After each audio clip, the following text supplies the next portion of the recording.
China's use of facial recognition to identify protesters in Hong Kong and as a police tool on the mainland is growing. But it is by far not the only country. Companies and authorities are using it more often in the United States as well. This week, 3 Democratic members of Congress introduced the No Biometric Barriers Act, which would ban facial recognition software in public housing. San Francisco banned facial recognition technology used by the city police and other agencies this past May. The British are also concerned and engaged in a similar debate. NewsHour Weekend Special Correspondent Malcolm Brabant reports from South Wales. Families heading for the waterfront at Swansea in South Wales didn't take much notice of a police van parked on the grass. But officers inside were paying extremely close attention to everyone passing by. This was the latest test of controversial facial recognition cameras, scanning the crowds to check if anyone matched images of suspects on police wanted lists. The public reaction? It's a little bit invasive because I wasn't aware of it. So if I'm thinking about it, then it makes me feel a little bit awkward. I think it's fine, as long as you've got nothing to hide. No problem with it, really. If they're looking for somebody like a terrorist or something like that, it's going to be easier to find them in a crowd. I think it depends which side of the line of legality that you sit. If you do shady things, then obviously you would not want that to happen. But if you sit my side of the legal line, which is the honest side, then I don't think it'll ever be used. This isn't just about having your image captured in the way that we all do every day by CCTV. Ed Bridges, an office worker and former local politician in South Wales, has filed a suit against the region's police, challenging facial recognition's legality. This is about actual unique data that is unique to you, and once the state has that, I think we should all be worried about how they will control and manage that data. Bridges sued after he was filmed participating in a demonstration against the arms trade. It's become pretty apparent that the fundamental issue is that the technology has been developed quicker than the law has been able to keep up with it. At the very least, I think what we can expect to see from this is the law being forced to catch up. So as a minimum, I think that there will be much tougher regulation and much clearer guidance about how facial recognition technology is used. South Wales Police rejected our request for an interview, but referred us to its YouTube channel and statements in support of the technology from the Deputy Chief Constable Richard Lewis. As the technology evolves, and it is doing so at present at an incredible rate, we will need to adapt both it and the way we police to ensure we remain effective at preventing and reducing crime. Facial recognition technology will enable us to search, scan and monitor images and video against a range of offender databases, leading to faster and more accurate identification of persons of interest, allowing us to build up a better picture of their movements and whereabouts, as well as enabling direct intervention and potentially arrest. South Wales may be continuing its facial recognition tests, but other forces across the UK have suspended theirs pending the outcome of the lawsuit. In London, the Metropolitan Police have been testing a system made by the Japanese company NEC. But a recent independent study into those tests found that it wrongly identified innocent people as criminals in 4 out of every 5 cases.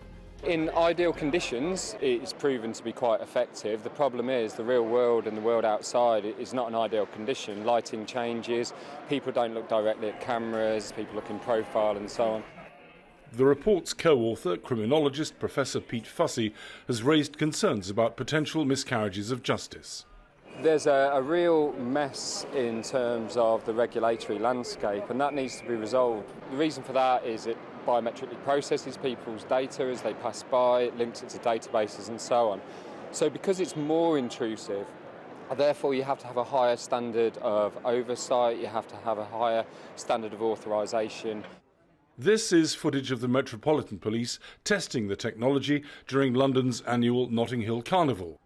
Senior officers said they were disappointed by what they termed the negative and unbalanced tone of Professor Fussey's report, and declared that facial recognition had the potential to help officers locate criminals wanted for serious and violent offences and the exploitation of children.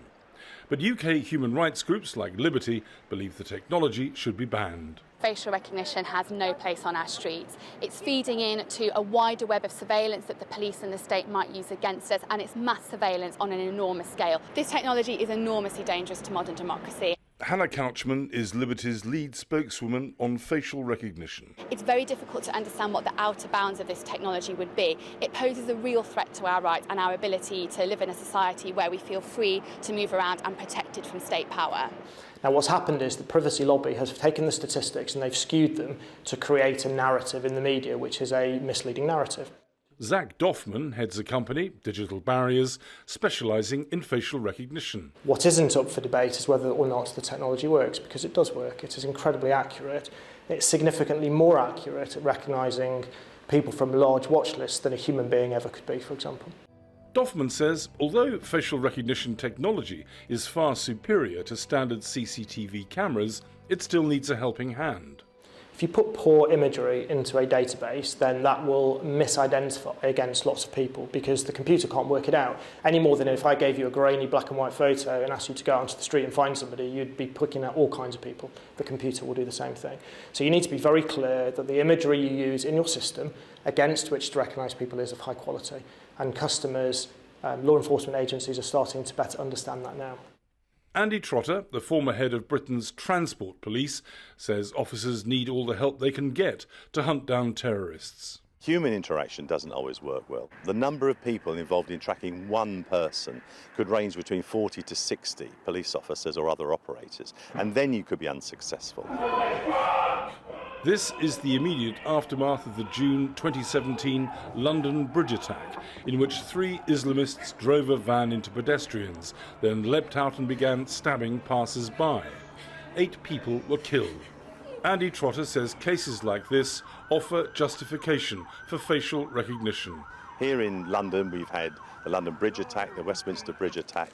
We've also had in Manchester the arena attack there with many, many people killed and injured. The suspects involved in that, the people who were guilty of those offences, were often known by the authorities. Had they been on some database, had they been picked up by cameras beforehand, we may have been able to prevent those atrocities, and that would definitely be a price worth paying. Britain's current Conservative government is very keen for the police and security services to add facial recognition technology to their armouries. Ministers say they're aware of the concerns and they understand the need for maintaining public confidence and trust. And they've given assurances to Parliament that the government is urgently reviewing the legal environment in which facial recognition technology exists. Despite the government's position, some Conservative MPs are calling for police use of all facial recognition to be stopped until Parliament has had a chance to debate the issue and establish some relevant laws. Facial recognition entrepreneur Zach Doffman agrees. Facial recognition should not be everywhere. It should not be looking for everybody. It shouldn't be used in an ad hoc way in the commercial world. It should be regulated. It should be used under controlled conditions. But when it's used properly, it's a fantastic tool. The plaintiff suing the South Wales Police begs to differ. Even in the UK or the US, it's not as though you have to look very hard to find examples of police overstepping their brief in terms of how they use data that they might have on citizens. Now, they may not do that often and they may not always do it deliberately, but it does happen. And so making sure that there is a robust regulatory regime is something that is in the public's interest and the police's interest, so that we can tell when a line has been crossed and we know where the line is.